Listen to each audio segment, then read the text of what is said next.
एक और डेटा जो कि हम पढ़ रहे थे कि एफआईज की खरीदारी शुक्रवार को इतनी तेज़ देखने के लिए मिली कि 7470 करोड़ रुपए का उन्होंने माल खरीद लिया। लेकिन ये जो डेटा आया है इसमें फुटसी का एक बड़ा रोल है। फुटसी रीबैलेंसिंग होती है, जिसमें कि कुछ शेयरों में इनफ्लो आता है, कुछ शेयरों से आउटफ्लो होता है। तो एक बार देख लेते हैं कि किन शेयरों में इनफ्लो आया था, जिसकी वजह से हमने देखा कि एफआईज को बाय करना पड़ा इंडियन मार्केट में।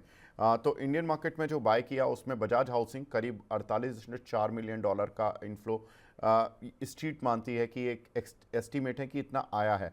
361 वैम में इतना, क्रिसिल में करीब इतना, करीब 8.1 मिलियन का डेटा आया है।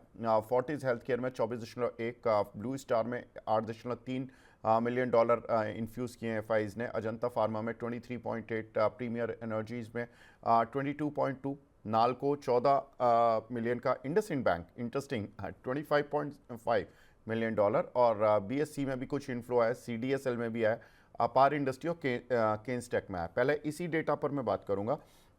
महेश सर, इनमें से कोई कंपनी आपकी रडार पर है?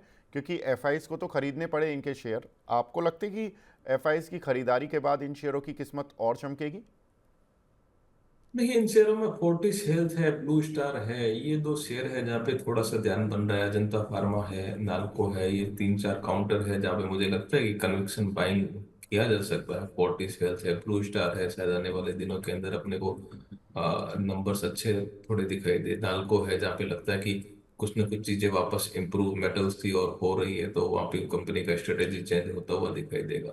और फोर्टिस हेल्थ डेफिनेटली एक अच्छा स्पेस बन रहा है। तो मेरे हिसाब से ये काउंटर है जहाँ पे अपन ध्यान दे सकते हैं। बाकी अगर फुटसी का इनफ्लो है तो स्टॉक्स के अंदर पॉजिटिव मोमेंटम तो देखने के लिए मिलेगा। लेकिन अगर आप मेरे से पूछें तो Fortis health care, blue star, NALCO, ये तीन काउंटर जो है थोड़े से ज्यादा अट्रैक्टिव लग रहे हैं, और अजंता फार्मा चौथे में।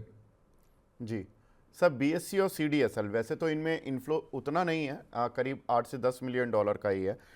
लेकिन इन शेयरों पर बहुत सारे इन्वेस्टर्स रहते हैं जो कि सवाल भी पूछते हैं और बुलिश भी रहते हैं। आप किस साइड पर हैं इन दोनों शेयरों पर?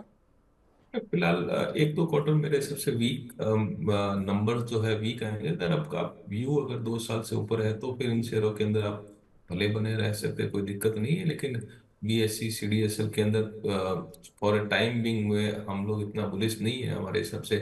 थोड़ा और या तो टाइम करेक्शन इन दो स्टॉक्स में चल सकता है, या फिर थोड़ा डाउन साइड भी देखने को मिल सकता है। तो ये स्टॉक्स के अंदर इतना बुलिश नजरिया फिलहाल नहीं है।